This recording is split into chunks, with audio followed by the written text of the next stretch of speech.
આપ સૌને મારા પ્રણામ। આજના આ વિષયમાં આપણે જોશું કે કોઈ પણ ધાર્મિક કાર્યમાં આપણે કળશની પૂજા શા માટે કરીએ છીએ।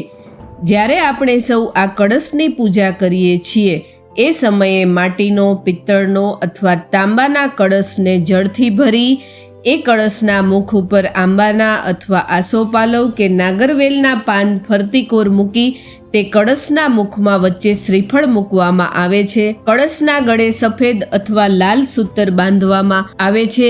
એ સિવાય ઘણીવાર આ સૂતરથી કળશ ઉપર ચોકડી પાડીને રંગોળી જેવો શણગાર કરવામાં આવે છે। એ પછી જ્યારે એ કળશમાં અક્ષત કે જળ ભરવામાં આવે છે એ પછી એ કળશને પૂર્ણ કુંભ તરીકે માનવામાં આવે છે। કળશને દિવ્ય ચૈતન્યથી ભરેલા દેહનું પ્રતીક માનવામાં આવે છે।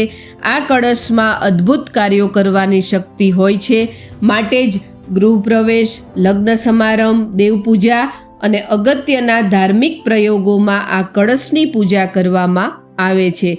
એ સિવાય શુભ પ્રસંગે સ્વાગત સત્કાર માટે પણ સ્વાગતના પ્રતીક રૂપે કળશને પ્રવેશ દ્વાર ઉપર મૂકવામાં આવે છે। તો આ હતો કળશ પૂજાનો પરિચય અને હવે આપણે જોઈએ કે કળશ પૂજા શા માટે જરૂરી છે અને કળશ પૂજા એ આટલી વિશેષ કેમ છે। શાસ્ત્ર અનુસાર જ્યારે આ સૃષ્ટિની ઉત્પત્તિ થઈ તે પહેલા ભગવાન વિષ્ણુ ક્ષીરસાગરમાં શેષનાગની સૈયા ઉપર શયન કરતા હતા।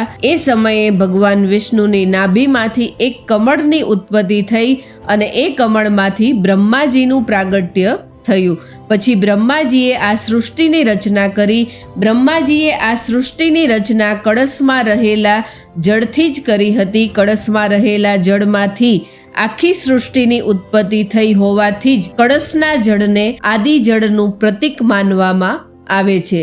જળ એ સૌનું જીવનદાતા છે એમ આપણા શાસ્ત્ર કહે છે અને આ વિશ્વમાં રહેતી તમામ જળ ને ચેતન વસ્તુ એ સિવાય વિશ્વમાં જે કાંઈ પણ મંગળમય છે તેવી અનેક નામ રૂપાત્મક વસ્તુઓના સર્જનની ક્ષમતા એ આ કળશ અને કળશના જળમાં રહેલી છે। કળશ ઉપર આંબાના પાન કે કોઈ પણ પવિત્ર પાન અને શ્રીફળ મૂકવામાં આવે છે તેને સૃષ્ટિનું પ્રતીક માનવામાં આવે છે। કળશના ગળે જે સૂત્ર બાંધવામાં આવે છે તેને જગતના સર્વ જીવોને સાંકળી લેતા પ્રેમનું પ્રતીક માનવામાં આવે છે, માટે જ કળશને મંગળકારી માનીને તેની પૂજા કરવામાં આવે છે।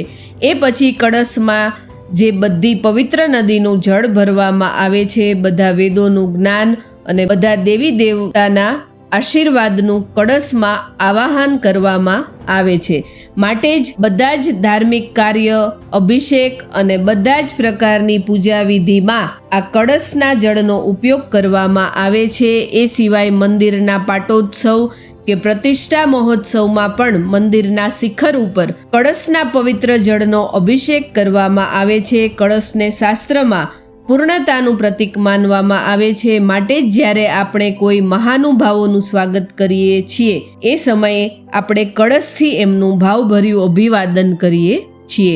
કળશને અમરતાનું પણ પ્રતીક માનવામાં આવે છે। આ કળશ પૂજામાં અસંખ્ય આશીર્વાદ અને સકારાત્મક ઉર્જા રહેલી છે, માટે જ આપણે સૌ આ કળશ પૂજા કરીએ છીએ। તો આ હતી કળશ અને કળશ પૂજા વિશેની સંપૂર્ણ માહિતી। આવતા બીજા વિડીયોમાં આપણે વધારે ધાર્મિક વિષય ઉપર માહિતી મેળવીશું, તો એના માટે જોતા રહો અમારી ચેનલ સત્વેદ। જય માતાજી।